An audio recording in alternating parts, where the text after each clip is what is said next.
Hey, welcome to the All49ers show. I'm Grant Cohn. That's Jose Sanchez. Just got back from the owners' meetings, and it was interesting. For years, the Niners have been sort of dancing around how they feel about Trey Lance. They took him but didn't play him, and they kept saying, we really like him. We really like him. He's our guy. He's our future. He is the guy for this. It's just not yet. And then, the injury happened. Brock Purdy happened. Kyle Shanahan after the season was like, we got two starters. They still wouldn't say it, how they really felt. And then at the owners' meetings, they were like, you know what? Should we say it? Let's say it. We're in love with Brock, and Trey is competing to be the third-string quarterback. So it's official. They're like pretty much turning the page on Trey Lance. He could surprise them at this point, but they have pretty much given up on him being the franchise guy. It's Brock's team now, which leads me to the question I think that should be on everyone's mind. Was this the worst trade-up in NFL history? I mean, they gave up on him after 4 games. They traded 3 firsts and a third for a known project who needed playing time, didn't get it, got injured, now he's done. 4 games. Well, they essentially traded two firsts, right? Because the third was a swap. The first was a swap. They spent 3 firsts and the third. There you go. There you go. That's a good word. Yeah, let me use the right verb. Let me find the right verb. There it is. Spent. Yes. I know I'm too much of a smart aleck to always correct people on that. I was like, well, they traded 3. Really? Come on. They only spent 2. I mean, they spent 3. Yeah, this is trading this way. 1,000% it's trading this way. It is, right?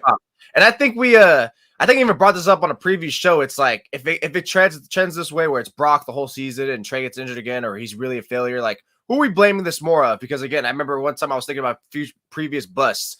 Like but it's not necessarily that Trey Lance is a bust per se. It feels like more so like the Niners are failing him. It's like when I wrote the article the other day. It's like it's not so much that Trey Lance is a bust. It's that the Niners are failing him. Because this is the James Wiseman thing, right? For people who are local Bay Area Warriors fans, it's feeling that way.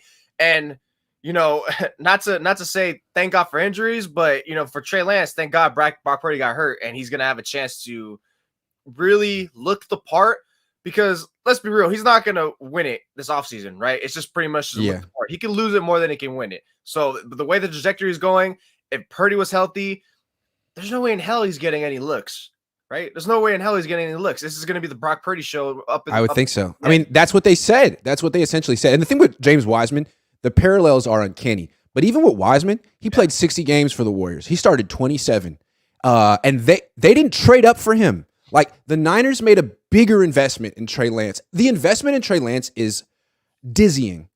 And when you couple that with how quickly they gave up on him, it's unprecedented is like a mild way of putting it. It's like extremely unprofessional. And what's crazy is the storyline that came out of the owners' meetings is good for the 49ers. They don't play roster politics. They don't care where you were drafted. They could spend 3 first-round picks on you, and if you don't show something in the first 4, they're benching your ass, buddy. And if like Mr. Irrelevant is good for half a season, he's the franchise guy. And that's what a good organization does. I'm like, really?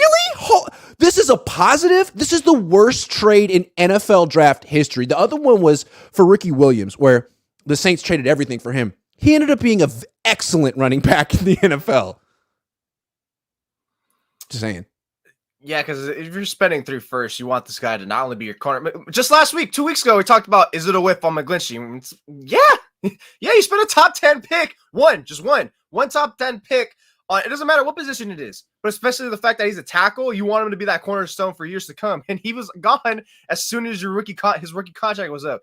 Lance, it's like, not only is he probably not going to get his 5th-year option picked up, it looks like he's probably going to get traded too. Is he going to get traded in the upcoming draft? I mean, I don't know. Yeah. It's just the way.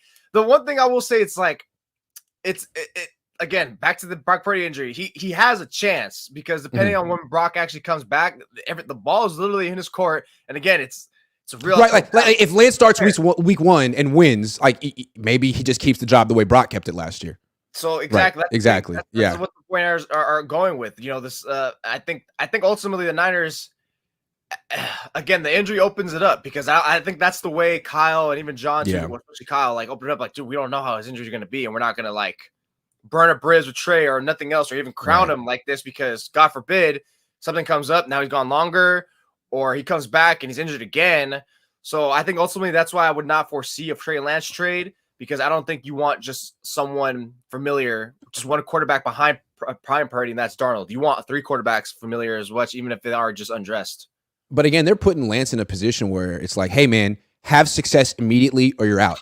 And it's like that when they drafted him, they knew he wasn't that quarterback. Everyone, like the book on Lance was, man, he's got high upside, but he's the biggest project that's really ever been taken in the first 5 picks for a quarterback. So you got to be understanding that.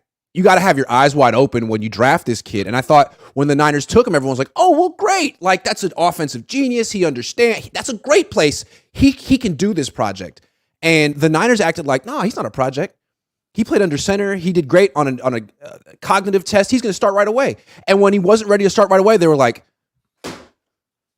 what did we get? It was like, man, you got what everyone told you were going to get. And that's why when they drafted him, people were like, well, aren't there 2 timelines here? Like with the Warriors, like you got the win now team and a project quarterback. I guess this means the Niners feel that developing a special quarterback is the most important thing in an organization. Now, nah, they're like, we just need any quarterback on a rookie deal we can win with so we can keep the rest of our team together. It's like, when did you come to this epiphany? And wouldn't it have been good if you had come to it before you traded for Trey Lance? Because we could have told you he wasn't game ready.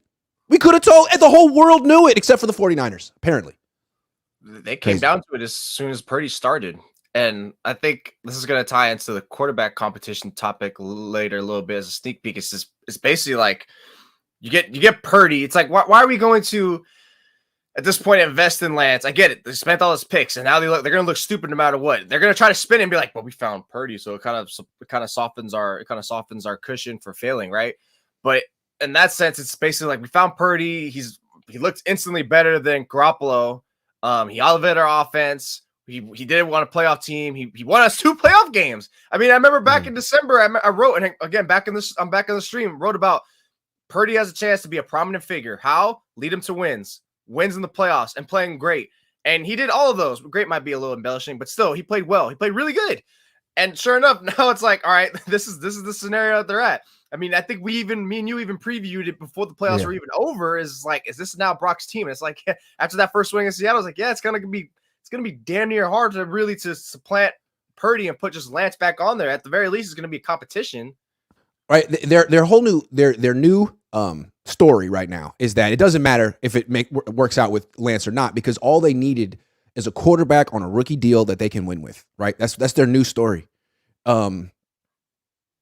If that's the case, then trading up for Trey Lance was insane, because that's not that guy. You needed someone that could play right away.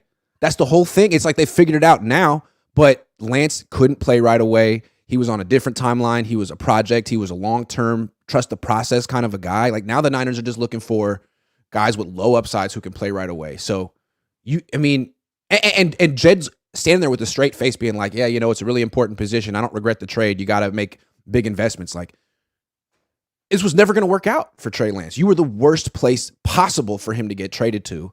And the longer you hold on to him, the more of a disservice you do to him. They should trade him. But they won't, because they never traded Jimmy. That's my prediction.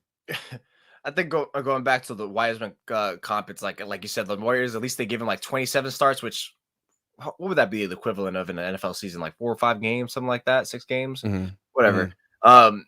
Yeah. So again, it's like if Atlanta gotten like 6 to 10 games in where he's just playing just decent, then I think at this point it's like, all right, we have a tough decision in our hands. But I thought it was funny, Kyle pointed that out. He's like, if Lance had those same amount of games, and I'm pretty sure, again, I also mentioned this before in previous stream. Dude, I remember everything that's been getting hashed out this week that Kyle has said. I feel like we've kind of already been like on and kind of like been poking. But I feel like you can't hash it out. I feel like he's gaslighting us to an extent. Like he'll say stuff like, in one breath, he'll say, man, my feelings on Trey haven't changed. He got hurt. He was going to have a great year. And then in the next sentence, he's saying, yeah, Trey and Sam Darnold are competing. What? How have your feelings on Trey not changed? But now he has to compete to be Brock's backup? Those don't add up. And again, like I feel like Kyle doesn't care. Like he'll just say stuff and he'll be like, well, I'm not on trial. Like I'll just say whatever and get through the day. And I'll change my story next week. 2 months ago, he said he had 2 starting quarterbacks, right? Yeah. I don't get it, man. I don't get it. But I just feel like they were so proud to be there at the owners' meetings and say, Brock's our guy. We're giving Trey tough love. And what I'm sitting there thinking, man, you're telling the whole world you engineered the worst NFL draft trade up ever. And you're proud of it. You're freaking proud of it. And people here are like, look at the Niners, brave and courageous. Like, whoa. No, they just showed everyone what not to do with a young quarterback like that. So Zach says, was Kyle rude to you? Does he hate you more than others? Nah. I put the whole 25-minute video up. Kyle was cool. The only time Kyle gets pissed at me is like after a game when he loses, and I'm like, hey, Kyle, why'd you lose? And he doesn't like to be really questioned on football stuff because he thinks he knows more than everyone. And he does. But when he loses, he needs to answer. Yeah, bad decisions. Or if a player gets hurt and he's like, hey, why'd your fourth quarterback get hurt? Ooh, he hates that question. But and it's like, Kyle, wouldn't you at least say, like, I wish I had that playback? You couldn't just say that? I wish I had that playback in the NFC Championship game that got pretty hurt? It was so funny. So Kyle is smart, but he's mostly smart on football stuff. And sometimes he doesn't understand that things he says on one answer about answers he gives to one question kind of contradict things he says about others. So yesterday at the owners meeting, someone asked him like, what advice would you give to your underlings who are becoming head coaches? Like, cause you've done this. And he's like, yeah, when I was a coordinator, I used to do a lot more. I used to call a lot more risky plays and just trial and error. Now that I'm a head coach, I realize risk reward. You can't call some things that you think would be explosive because you lose the game. And it's like, dude, you're talking about the Brock Purdy play right now. The Brock Purdy play, like we all asked you, hey man, the tight end on the Hassan Reddick, the 7-step drive, the play action, and he was so defensive. And said just one guy at owners meetings, not invoking that play, just says, what advice would you give to Mike McDaniel and D'Amico Ryans? And he just starts talking like, yeah, man, you got to measure risk and reward with your play calls. It's like, dude, this is crazy that you're saying this, right? And he doesn't get it. He doesn't get that he's actually incriminating himself about the Hassan Reddick play. That's crazy to me. But maybe that's something he has to get off his chest because he was talking about that play. That's the thing about Kyle. I think that deep down he understands when he's wrong. He just can't admit it publicly. Oh yeah. Oh, 1,000%. I think he knows it. It's an old leadership thing. I learned about like something about generals is like it's something about like owning up to your mistakes, but not admitting it, like not acknowledging it publicly. It's like internally, It's like, oh dang, I messed up, but not like being like, oh yeah, I messed up, guys. It's like no, in your head, I messed up, and you try to like cover it up or move it along, like you're converting it. Like it's all right, it's all good. It's a hiccup, but we're good. We're going forward. Right, because I think Kyle thinks if he goes out to the press conference and treats it like a confessional, that it's weak. I messed up. I did this. Like, no, man, own it and fix it. Don't do it next time. But you don't have to go out there and confess your sins to Grant Cohn in front of on national television. Is that kind of what he's thinking? I think that's what he's thinking. Although he should confess your sins to me, Kyle, right now. You come in in like in the black with a little white, like a little priest garb. Is maybe that's why you thought about it. All right.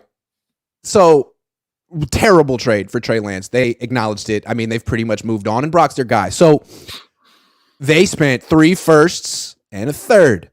Let's go back and look at what they could have taken with those picks. They were at 12 in 2021. They moved up to 3.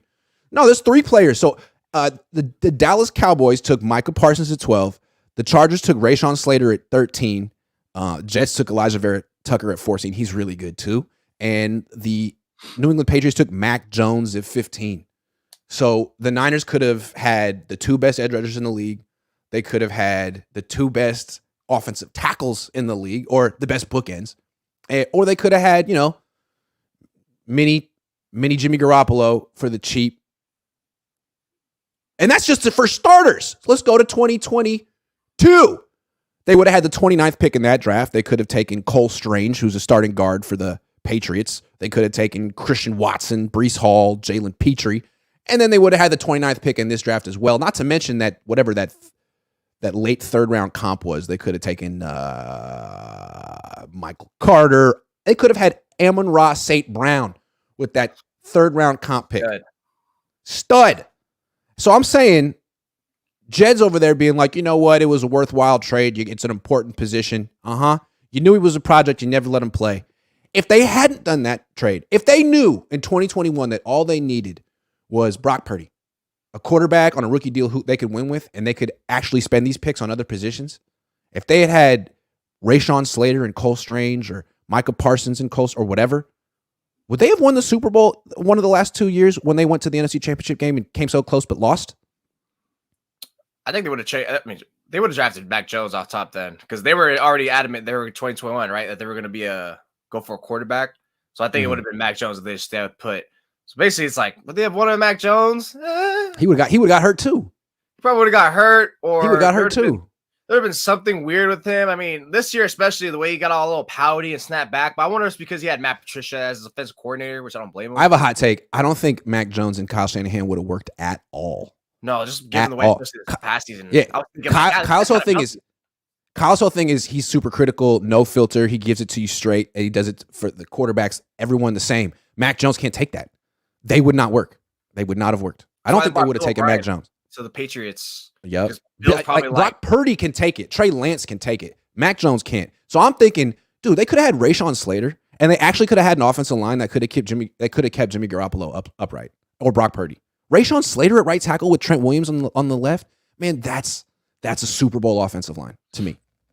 Or they'd have picks to trade for Lamar Jackson now. All of a sudden, we have ammo for this, because I keep seeing why is everyone talking about Lamar? It's not going to happen. Yeah, it's not going to happen. Why? Because they don't have the picks, number one, and then second, the cap space. But one of them is maneuverable, the other one is not. Like, you literally cannot get your picks back. Yeah, that'd have been one thing that they could have done. He's like, with him or someone else on the market, there's options there where you have the ammo. And when you go over there just shooting them recklessly like that, and not been staying true to what you've been investing, then okay, now it's a sunk cost. You're kind of screwed here.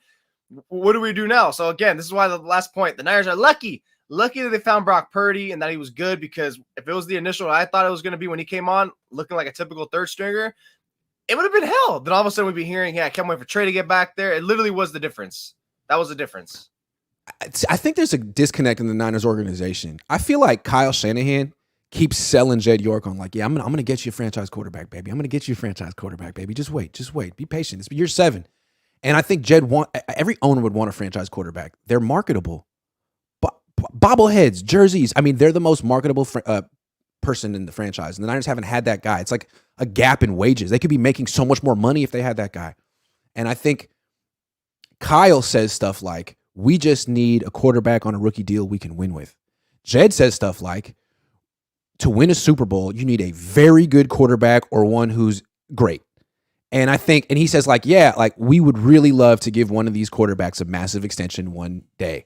I don't know that Kyle Shanahan would really love to give one of these quarterbacks a massive extension one day. I think he would like to just have a young guy who's cheap, who says, sir, yes, sir, that they can win with. And I think Jed's going to have to figure that out about Kyle. Kyle's gaslighting him and saying, yeah, man, I got your franchise quarterback. He's coming down the pike. No, man. The star is always going to be Kyle. He's always going to find fault with whichever quarterback you give him, and he only wants someone he can win with, so that everyone else can be the star, including him. That's my prediction. That's a little bit of juicy hot one right there. Not with the little juicy hot Nashville take right there. That's how I do. Is it? But that's how I do. Well, dude, I mean, you see the way I think. And circling back to your first comment on the first question about what changed, you guys, I think they were just in over their head, because there wasn't like I've said before, Kyle, in terms of just I don't have the time to allocate or the patience to do this and such like that, which is typical for my coaches. They want almost finished products. I mean, seeing Kyle Shanahan go, be done with the young guy pretty relatively early, or just kind of give up, is not unbecoming of him. It's definitely a thing that's known to him. He does that so many times with other players who are second round picks, third round picks. It's in his code. He does that. I also feel like a lot of Kyle's losing a lot of supporters, because a lot of his supporters are like, look, man, he never had his quarterback. Jimmy wasn't his quarterback. John forced it on him. Wait till he gets to pick his quarterback. Okay, he did. And then it was Trey. And it was like, okay, he didn't play Trey year 1. You can't judge it. You got to wait. And then Trey got hurt. It's like, oh, dude, you can't. He got hurt. He was in a monsoon. You can't judge it. And now they acknowledge that he's dropped on the depth chart. He's competing with Sam Darnold. It's like all these Shanahan supporters were saying he's got a plan. He likes Trey Lance. It's going to work out. Now it's like, man, he played me. He has no plan at quarterback. The plan is rush Brock Purdy back and hope that he's the truth. That's the Niners' plan at quarterback, which to me sounds a lot like the Washington Commanders playing at quarterback with RG3 10 years ago.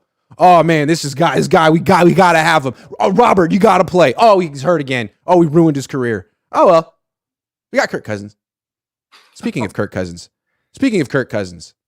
the Niners reportedly inquired about Kirk Cousins at the combine. This was before Brock Purdy had his surgery, and there was a couple weeks there when people were thinking maybe he might have to get the full reconstruction. It might be worse. I mean, he got delayed.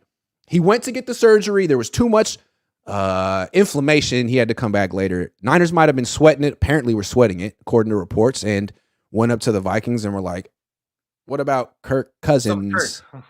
So they didn't end up doing it because they're back being very optimistic about Brock Purdy. But this means that if things had gone south with Brock Purdy, instead of saying, well, we have two starting quarterbacks, good thing we got Trey Lance, we believe in him, they might have traded Trey Lance back to his home state for freaking Kirk Cousins. If they had done that, I can actually imagine how Niner fans would have reacted. And I think whatever support Kyle Shanahan had among the fan base would have been cut in half.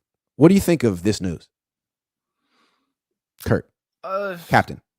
I think, with Purdy's injury, I mean, it would have helped them. It would have been, as much as I like to slander Kirk Cousins, he's better now than what I used to say about him 2, 3, 4 years ago. Not saying that he's the one I would invest your future in, but for like one season, he's better than Jimmy. Oh, of course, he's better than Jimmy. Yeah. And I think, look, the Niners at this point just don't want to. They'd rather have someone who they know. Look, the only reason why they're sticking with Purdy is because they were forced. Purdy would have never gotten a chance if not for Jimmy getting hurt and Trey getting hurt. And if it wasn't for being, all right, we're stuck with Purdy, so here we go. And after it was forced down Kyle's throat to actually to see what a young quarterback can do. It's like, whoa, okay, we see what we can do now. So why are we going to pivot towards someone like Trey Lance, who we still don't know what the hell we have? How is he going to fare from injury? I'd rather go the Kirk Cousins route than do that. I'd rather stick with the Purdy where I know what he can do and continue to build upon that and build around him to be better. Same thing, Kirk Cousins. I'd rather do that. This is the common theme I'm seeing from Kyle Shanahan and the 49ers is we don't want to invest on digging to see what's the mystery in Lance. What can we get out of him? No, they just want something that they know that's there and something that they can build upon. That's what's clear to me now what the 49ers are doing with Kirk Cousins in Curry, with Purdy being the guy in the future, being the starter now. That's just what the way they're going. My hot take and prediction is that Kirk Cousins will play for the 49ers before his career is over. Kyle Shanahan will make this happen. If it didn't happen, it seems like it's been on the verge of happening for like 7 years. It almost happened this year, and it was just like, a diagnosis and Brock Purdy's elbow away from happening. So if Brock Purdy comes back this year, it isn't quite the same, or he gets hurt again, and the Niners go through three quarterbacks and realize, you know what, Sam Darnold, Trey Lance, and Brock Purdy aren't the guy. We got to keep searching. The first guy on Kyle's Rolodex, no one uses Rolodex anymore. The first guy in Kyle Shanahan's cell phone that he's going to call is Kirk. And it seems like the Vikings are open to it. Like, they're like, we're not going anywhere with Kirk Cousins over here. We would definitely like to get in on this rookie quarterback stuff. But I don't know. I just think this is going to happen at some point. Probably not this year. The Niners are still, they're in Brock Purdy mode. But they switch up so quick at quarterback. They could be trading for Kirk Cousins mid-season. He could be their Christian McCaffrey next year. Seriously. The last year of his deal. I know something about an extension. I don't know who turned down who. I wasn't really listening when I read or listened to when I saw the report, but yeah, I think this could be his last hurrah with them. So let me look it up real quick because Niners, if he becomes a free agent, 24? No, they got it. Oh. No, it is a void year. You're right. It's a void year, 2024. So this is their last year. If he becomes a free agent next year, the Niners could give him like a 4-year deal, like Javon Hargrave. Make the first 2 years really low with the cap hit. Dude, I'm telling you, man, Kyle Shanahan is a menace, and he must be stopped. He's a menace to society, and he's got to be stopped.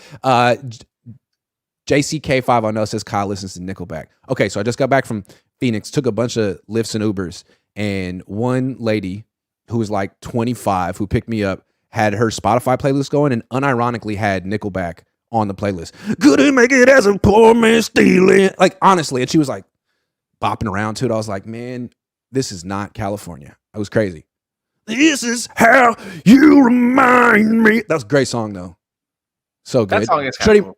Shreddy Murphy says, truthfully, I would have taken whichever quarterback at 12. Maybe a different coach could have gotten a better ROI for Trey. But if they're on to BP, then yes, bad trade. It seems to me if the Niners, all they need is a quarterback on a rookie deal they can win with, then you can find those guys in round 5. Like, all you need is the Brock Purdy's of the world. Guys with no upside, but lots of experience and accuracy. Those guys exist. Jake Haener is that guy. On that topic, it's like maybe then Kyle Shanahan was so arrogant. Shocker, Kyle arrogant was that I don't care if he's only played 16 games. I bet the next 5-1 he's gonna make that jump because why? He's gonna be with NFL coaches that can get more out of him. He's gonna be with me. I'm gonna build a system that's gonna make him more, and he's gonna be playing playmakers. And you know what? That's what we all said too. We all thought that.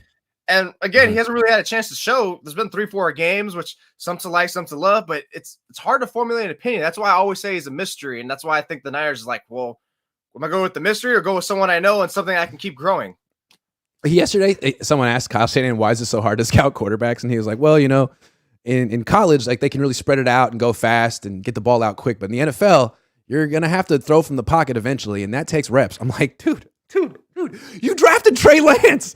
He had the fewest reps of any quarterback ever. And now you're telling people it takes reps? Like, dude, what happened, man? That was an amazing trade up. And people are patting him on the back for learning on the job.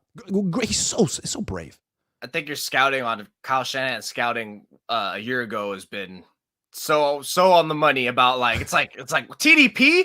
It's like he just put on his last year's tape and didn't even watch anything and not even watch last year's tape. He probably watched 3 games. That one game where he ran for 300 yards. Jordan Pena says, out of all the teams that Brock played, which team you think was the most elite? The team that knocked him out, and then the team before that held him to 19 points. Those two. The other teams he played weren't really great on defense. Did he technically play the Eagles, though?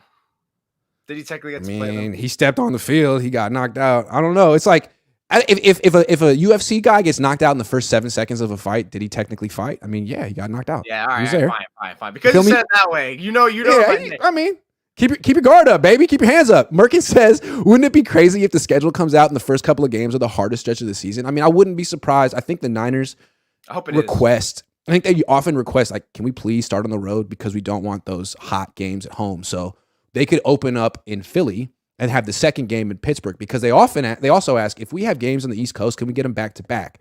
The Niners have 5 games on the East Coast this year. 5. So they might have a couple of trips, and the first one could be early. So look for that. Are you counting Minnesota as an East Coast trip? I know that's one of them. Is it? Are they playing in Minnesota? I'm counting Cleveland. Cleveland is East Coast. Is Eastern. It's Eastern time. Pittsburgh, Philly, Jacksonville, and I think there's one more. Washington. Those are the 5. Washington. Wait, so you are counting Minnesota? Or you're not counting Minnesota? Wait, how many teams? Pittsburgh, Philly, Washington, Jacksonville, Cleveland. Cleveland's Eastern time zone. Merkin Avalo says, wouldn't it be crazy if the schedule... Oh, got you. Man, I always do that. I have a bad short-term memory, I think. Vincent Campo says, come on, Grant, we're all sober. Talk more about Philly. Damn, that's a throwback one. Tony says, problem is Trey's injury prone. Kyle said he'd have benched Jimmy after the 2021 Colts game knee, then Trey started 2022 before ankle injury. Another thing I want to learn this year, are the quarterbacks who play for the Niners injury prone, or is Kyle Shanahan making them injury prone? Let's see what happens to Jimmy Garoppolo on the Raiders. That's going to be very interesting. Super interesting. Purdy again, Lance again, all these guys again. I would really love someone who hasn't been. If the only thing about Darnold is if Darnold eventually plays, or if that third string quarterback plays, is who would have been a healthy person in the past that maybe see if that's the one that starts breaking the streak. Ryan Hensley says double goat. He throws up the double goat. That was nice. Thank you. Tyler Cressley says, so Jose and Grant, can we agree right now at this moment at time, Kyle just wants average over slightly above average quarterback play? Yeah, man. I think what he's saying is the quarterback position in his system is replaceable. He just wants a guy who they can win with, who's cost effective, so that the rest of the team can be loaded. That's their structure. I can't adhere to that. All I know is that I'm very confident in saying Kyle does not have patience to develop, and he was weighing over his head on Trey Lance because, like you've mentioned, probably Purdy had all the reps. That's why he was able to step in there and really transition well. And now it's like, now he has something to work with. I just don't think he wants to put in that time to mold and play the long game. He never did, and he was in over his head in that. I think his ideal quarterback is Drew Brees. Drew Brees is a Hall of Fame quarterback, one of the 15 greatest quarterbacks of all time. What made Drew Brees special was that he probably made the quickest decisions in the pocket of any quarterback of his era. He got the ball out as fast as Brady or faster, and he completed like 75% of his throws. He wasn't throwing the ball deep very much. That's what Kyle wants. He wants a guy who makes the quick right decision and gets the ball out accurately. So that's what he wants, and that's what he thinks Brock Purdy is today. I don't know what he thought Trey. Yeah, I don't know what he thought Trey Lance was going to. Purdy gives him the arm at least and some mobility. Yeah. Official BNA Music 88 says, with the way things are going, the Niners are setting themselves up to look like Atlanta when they traded Favre to Green Bay in 91. Yeah, that's the thing. The Trey Lance trade, we're saying it's the worst trade in NFL draft history, or the worst trade up. Man, it could get worse for the 49ers. It could get worse. They trade him somewhere else for nothing, and he ends up being good. Like, this isn't even over for them.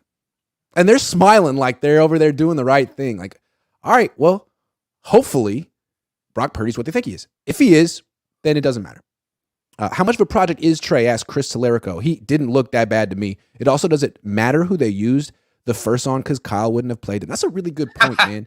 That's a really good point. Like, you can't say anything about Trey. Dude, 4 games. He had a 97 quarterback rating as a rookie. It's not like he went out there and was, Tebow. He wasn't 8 of 24. He won a must-win game as a rookie. Like, I think he showed more than enough flashes to feel like this is a promising rookie.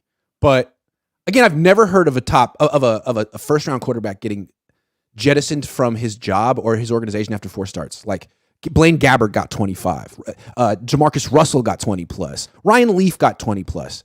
You made way too big of an investment to act like you saw something in practice that turned you off. Like, get out of here with that.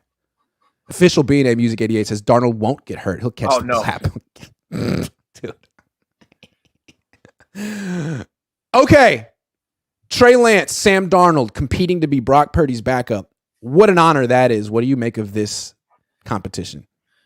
Honestly, I know it's like being made a big deal, but it's like it kind of was kind of expected something of the sort, because it's like, I mean, first of all, they were always going to sign a quarterback, which I don't know why everyone got up in arms about a guy signing a quarterback. It's like, wow, geez, they signed a quarterback for 2 quarterbacks right now who are currently on the mend. No duh.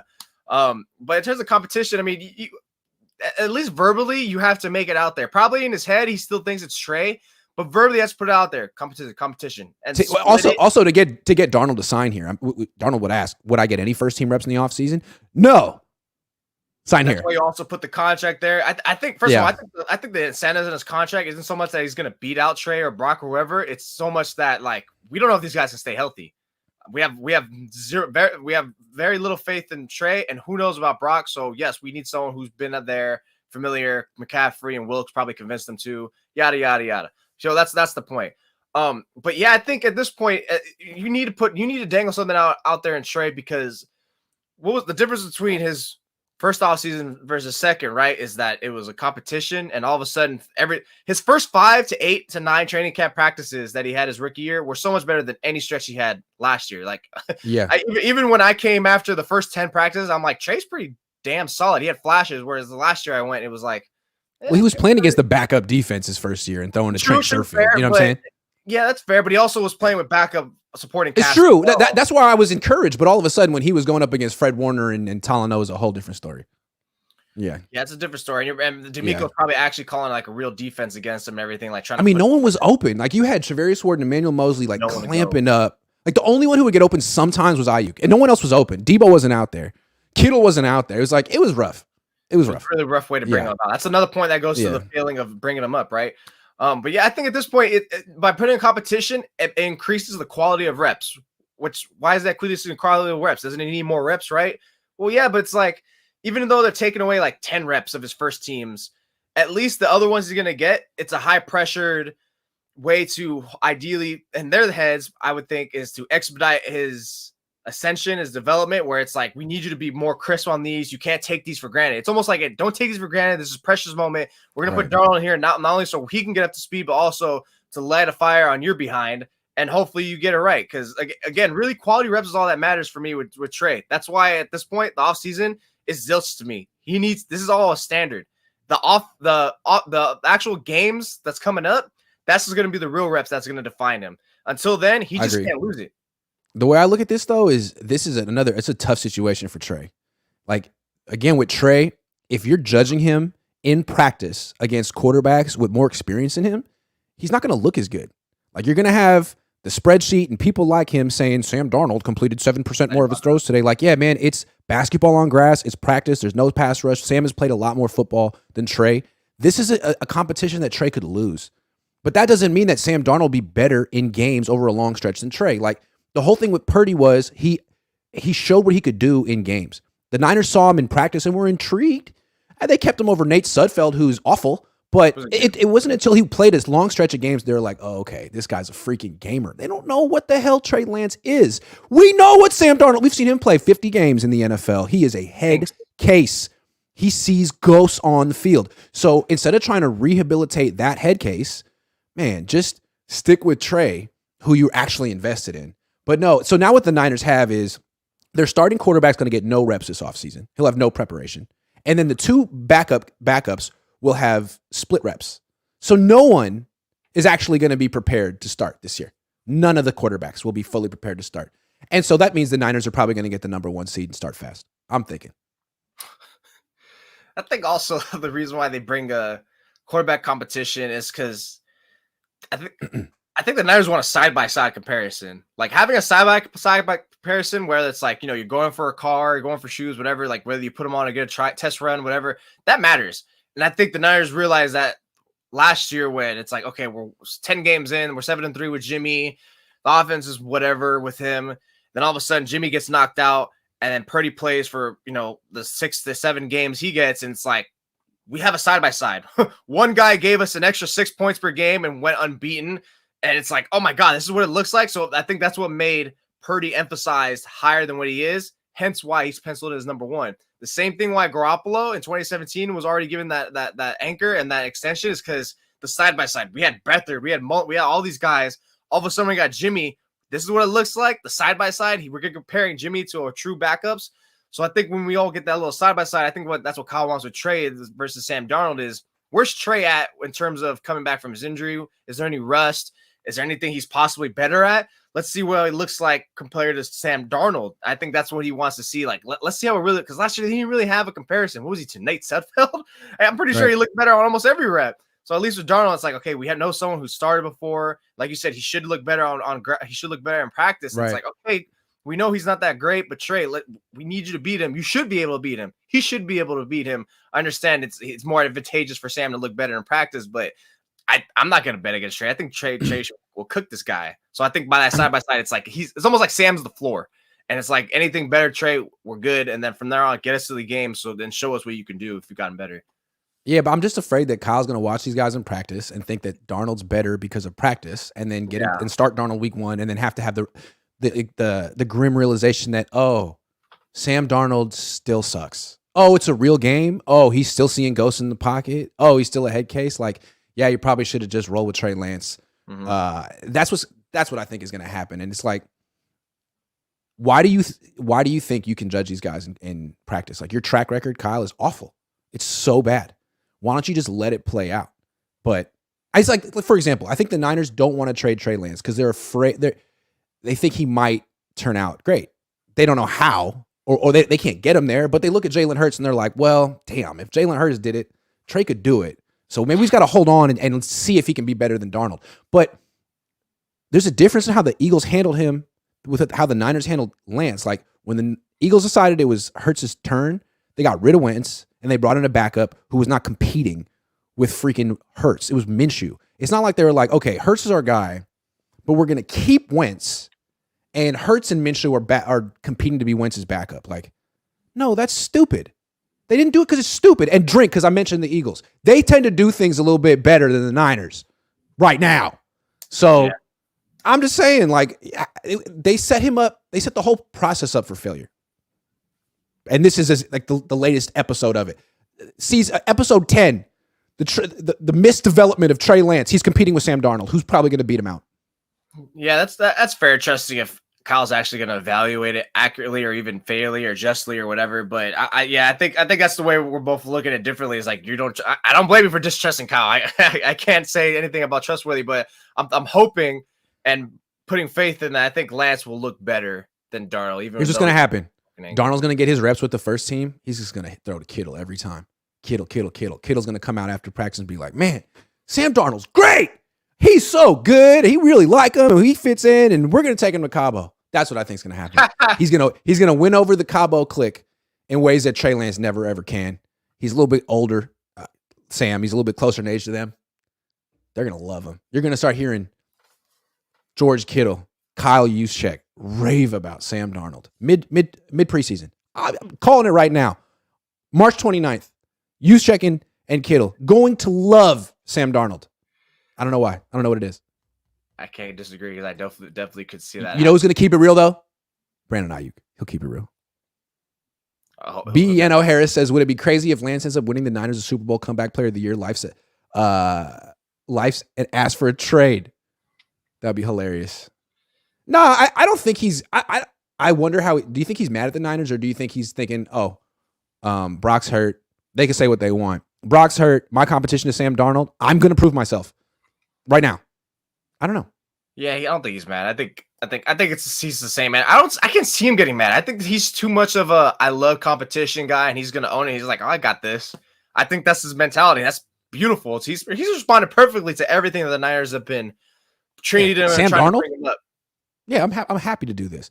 Tyler Caressley says, another question I have, Jose and Grant, what happens if the same thing that happened last year when we lost all our quarterbacks happens again this season? What's the offseason next year? That's point is going to be, Kyle, what are you doing? What are you doing? Fire Kyle.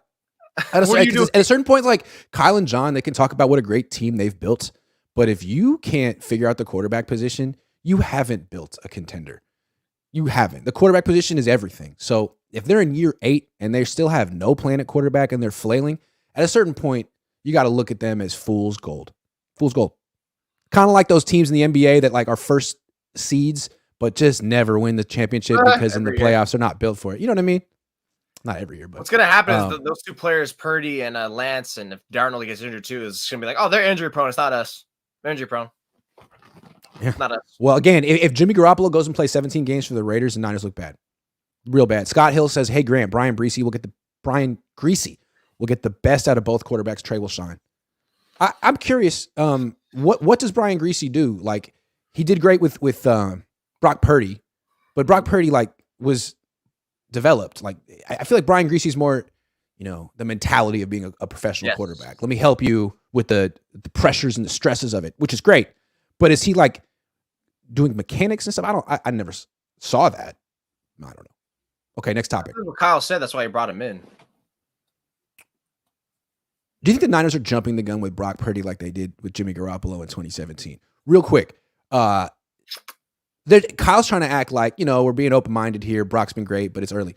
John Lynch was like, we think this guy's special. We think he's a guy. And Matt Mayoko was like, yo, man, I mean, a lot of quarterbacks have looked good for 8 games and the league catches up to him. Like, why do you think Brock's different? And Lynch is like, because it's the way he played in those 8 games. It's the way he played. So they're like, at least Lynch is all in the way it sounds like if they could give Brock Purdy $400 million or whatever it would take, they might, right? Fortunately, they can't.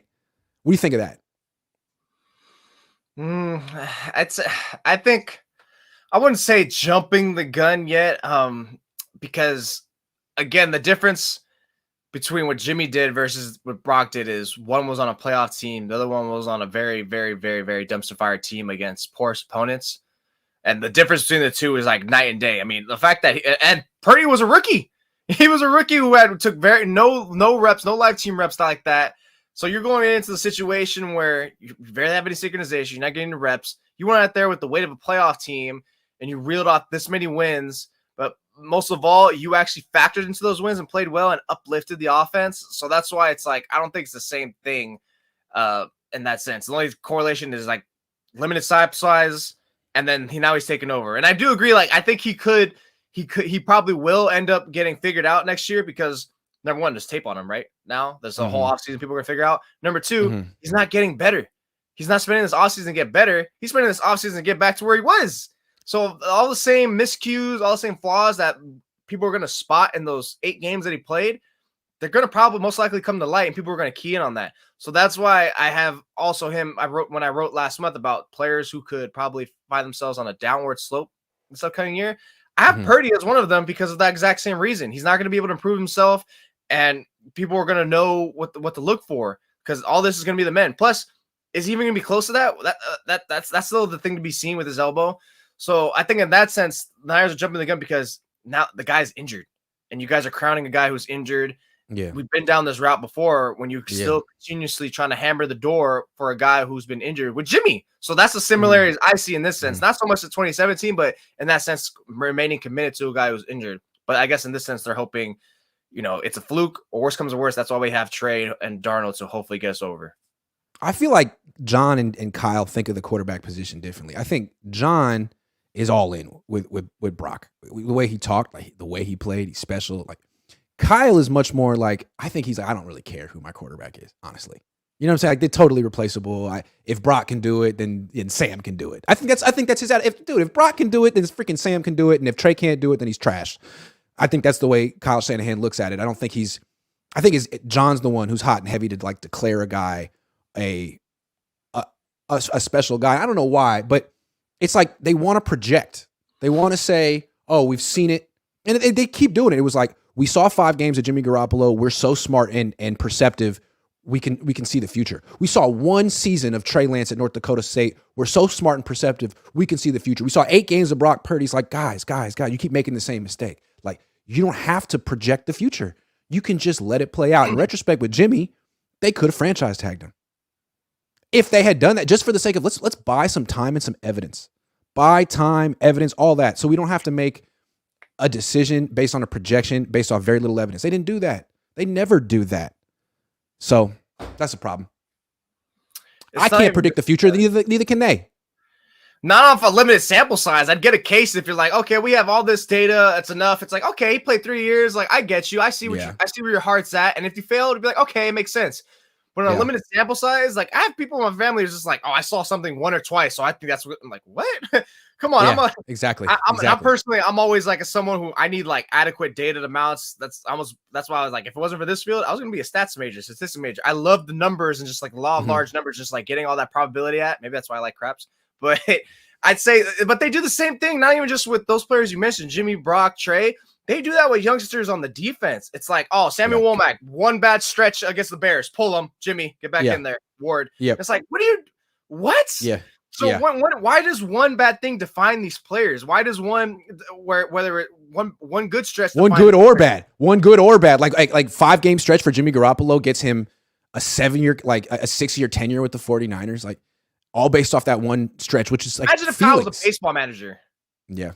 My God, he's like, oh my God, he got shelled in 1 at bat, pull, relief pitcher. Like, what? What are you doing? Very reactive, extremely reactive, and caught in the moment. But that's also a typical thing for most head coaches too, right? Is that they're so irrational in that way. They're so impulsive, and it's like they always got the binoculars on, the telescope vision. They don't really see everything past. They don't see the whole forest for the trees. They just see like the singular few tree. That's just always their thing. They don't project. Also, like developing a quarterback isn't like instant grits. Like it takes time, and it's a little bit of a process. You got to be committed to it, and the Niners are not committed to that process. No. They want a quarterback. To be the quarterback of the Niners, you have to have instant success, and if you don't, you're out. Dude, so many Hall of Fame quarterbacks didn't have instant success. So many of them. I mean, it takes time for a lot of guys, and the Niners aren't committed to it, so they're always going to be searching for the next Kirk Cousins. You know what I'm saying? Since we're on this topic, it's the same thing with the Jimmy, right? Like they after 5 games, they saw like, wow, okay, that's enough for us. And it's like it's rather going that route of something we know we can build upon versus I'd rather try to get something new and figure it out all over again. It's like, no, it's like it's almost being lazy. It's being lazy in a sense. Like I have this cheat sheet right here. I already know some of the answers. I'd rather know some of the answers than restudy a new book and a new test, which is this year's Trey Lance. I'd rather have Jimmy. With Jimmy, during the 5-game win streak, we saw like he was not Brett Favre. Like he was a modest quarterback. They were winning with field goals and stuff. But when it was like, okay, they're winning, and he needs no development. He's fully developed, and the Niners are like, that's all we want. He did not look like a top 5 quarterback or like the next Joe Montana, but they won, and he didn't need any freaking development. So that's what the Niners want. That's what Kirk Cousins was going to be. This is why I go back to the side-by-side comparison. It's like what the fact that he played after all those mediocre quarterbacks, it props him up more. It's not just the fans who fell in love with Jimmy because they were stranded in the desert and Jimmy was that fresh glass of water that really just got them. It's the fact that what they saw, and then with him after, it's like, wow, that's what's supposed to look like. Mm-hmm. It's like, yeah, it's supposed to look like that, but you can still do better. But again, when you hit the side-by-side, it's like, it props them up more than what you should be. And again, it's like, I'd rather have already like some of the 25-30% done of the work than redo all that 30% work, go back to square one with Trey Lance. I'd rather have baseball terms again. I'd rather be on second base with Brock Purdy than be stuck back at home with Trey Lance. It's where he's at. Jimmy looked like a franchise quarterback in comparison to CJ Beathard and Brian Hoyer. Yes. And Brock Purdy looked like a franchise quarterback in comparison to Jimmy Garoppolo. Yep. But these are all very low bars.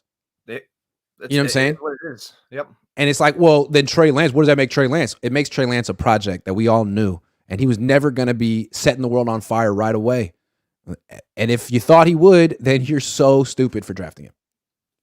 Mm-hmm. Dark Halo 2 times says BP is their plan at quarterback because of injury. It's flimsy. That's a good point. The Niners' plans are meaningless because they're not rooted in reality. What's rooted in reality is the eventual injuries that creep up. So we'll see how they react when those happen. Henry Como says, I hate this for Trey, but do you trade Trey with Danny Gray to get a first-round pick? I don't think you would get you ain't getting a first-round pick. Sorry. B&ANO Harris says, life is crazy like that sometimes. My bad, folks. I don't get it. I think he's the one that said the Sam Darnold comment. All right. This was a little nugget I learned at the owners' meetings. I think Kyle said it. These Cabo trips get me because you've created a clique on the team. The rich in crowd on the team. And when it happened, people are like, oh, it's an organic thing. They just all happen to go to the same place to vacation. What's wrong with that? There's nothing wrong with people liking to go to Cabo at the same time. It's not a nefarious plan to split the team. Well, was a reasonable thing to think until Kyle Shanahan said that Jed York organizes the Cabo trip. The owner of the team organizes the Cabo trip. So I don't know. I mean, I don't know who sends out the little invitations, but if I were Brandon Aiyuk and I didn't get one, I'd be thinking, damn, Jed York didn't invite me to Cabo? Does that mean I'm not getting extended? I mean, honestly, the owner, I thought it was Kyle. The owner is creating the Cabo clique. That's a problem to me. What do you think? Yeah, that's kind of groundbreaking a little bit. I always thought because Kyle's been saying like, oh, I love Cabo, I'm going there for years, and I thought the players just followed him, and then Kyle was one that invited him. Like, right. I can already imagine like you're going past the hall, it's like on a random day, and it's like, Kyle, what's up with Cabo? It was like, you down? Come through. It's all good. Yeah, exactly. Yeah, something like that. But yeah, maybe that's how it started, and then Jed's like, oh my god, I'm trying to do something. I want to come. Can I come? He invited himself. My treat. I'm ready. Right, cool. So, but I think I honestly like, yeah, kind of played out because Jed's so trying to rewrite the wrongs from the past and trying to really create unity and make sure there's no divide or split in the locker room. Even though he kind of a little bit is kind of doing that. It's pretty much all right. Cool. On my dime, it's good. I want my head coach. I want my core players to be like pretty much like united. So I could see that being a huge case. So let's run it down though. Who's the official Cabo clique? It's obviously Christian McCaffrey, George Kittle, Kyle Juszczyk, Trent Williams, Deebo Samuel. Nick Bosa doesn't go though. Nick Bosa doesn't. It's offensive guys. It's the 6 offensive guys. It's Trent Williams, Christian McCaffrey, Kyle Juszczyk, George Kittle, Deebo Samuel. It's the 5. It's the weapons minus Aiyuk plus Trent Williams. Minus the quarterback because Jimmy's never gone. No quarterback. Quarterback's not allowed. I'm just saying, if Jed York was organizing it, everyone should be invited. Everyone should be there. All expenses paid. He's over there being like, oh, I'll pay $1 million to stay on the road. Okay. You organize a Cabo, pay $2 million for team bonding. Do it. Maybe some players are like, nah, I'm cool off Cabo because Cabo's kind. That's an expensive trip. Yeah, it's expensive as hell. It's expensive as hell. A lot of these guys don't make that much money. You know what I mean? You keep 50% of your, essentially 50% of your check. You don't know how long you're going to be in the NFL. You can't just be going to Cabo if you don't have that mega deal. You gotta have a money manager. They wouldn't recommend going to Cabo. They'd say, don't. I can't believe Fred Warner doesn't catch an invite at least. Is Fred Warner there? He might have gone once. Is Fred Warner there? It seems like he would be in the Cabo. I don't think consistently. Yeah, I mean, you play defense. I could have sworn I've seen him one time, but maybe that's just in my head. He seems like he's definitely part of the Cabo clique. At least they would do FaceTime calls with him if he wasn't there. Hey, it's Fred. Hey, what's up? Well, I mean, all right. Speaking of, has been sticking around here, right? He's been sticking around here this year. He was there for when all the guys. He's from San Diego. He could probably get like a. He probably knows the flight to Cabo. And it's like, it's whatever. I've never been to Cabo. Cabo's basically for Americans to go visit too. Cabo and Cancun. What I liked about Mexico City is how much it wasn't for Americans. I was walking around like a white guy, like, oh, they're gonna speak English around here. Everyone's like, dude, we're in Mexico. I was like, oh, but they didn't say it in English. You're in Mexico. Yeah, I was like, okay. I'll see you. All right, last topic. So Brandon Aiyuk, not in the Cabo clique. Good player, due for an extension. Probably could get $20+ million a year. The Niners just let Mike McGlinchey go because they said they didn't want to spend big on 2 offensive tackles. Well, Aiyuk's going to get more money than Mike McGlinchey, and they already are spending big time on Deebo Samuel. Do you think the Niners are prepared to spend big time on 2 wide receivers in the future? Or are they going to ride this out with Brandon Aiyuk on his rookie deal and trade him? Yeah, I think if they were to let Brandon Aiyuk go rather than trade or free agency, I think they'd actually believe that they hated to lose Aiyuk and not Mike McGlinchey. You caught that little nugget? We hated to lose Mike McGlinchey. And it's like, okay, Kyle. No, when they say that, it's like, we really don't care. Colton McKivitz is the same guy. But did you notice that's the philosophy they said too? It's like that's not what we believe in. That we got to take away people that touch the ball, put rush pressure. I was like, okay, wow. So that's why you got Brock Purdy here. You're not a big investor in offensive line, okay? Anyway. Right, that's what he said, right? So if we're gonna have 2 high-priced offensive tackles, that means you got to take away someone who touches the ball or sacks the quarterback. That tells you right there his philosophy. Sacking the quarterback is more important than protecting the quarterback, apparently, which really tells you everything about the 49ers. We don't believe in it. That's what he said, bar for bar. That's literally what he said. Yeah, bar for bar, word for word. It is the Niners' responsibility to build a team that can sack the quarterback, but in terms of protecting the quarterback, buddy, you're on your own. That is your job. I saw that. I was like, wow, that's a hell of a quote, Kyle. Anyways, is it trade in the future? I don't think they better not. If you're going to choose between 2 wide receivers, it better be Aiyuk because his game's more sustainable. I think they want to bring back Aiyuk. I think they knew I don't think they wanted to bring back McGlinchey. I think they were like being nice, bud, you're so expensive. You're so good. We can't afford you. They were like, dude, Colton McKivitz could do his job for like $1 million. Let's get rid of him. But with Aiyuk, I think they want him, but at their price. And there's going to be like some serious haggling because you already see he's posturing, $1K on a team as a 4th option and run first. They're going to be like, dude, no Pro Bowls. Like, we're not giving you $20 million a year. It's good. It could get a little awkward, but we'll see what happens. Maybe he balls out this year and goes to the Pro Bowl. Well, maybe he goes all pro. Really figure out an extension until after the season. So, and given the way his trajectory is going, I'd bet his numbers slightly improve. But then again, it's like, who's playing quarterback? How's that going to look? But I don't know. He did fine when throughout the quarterback shuffle last year.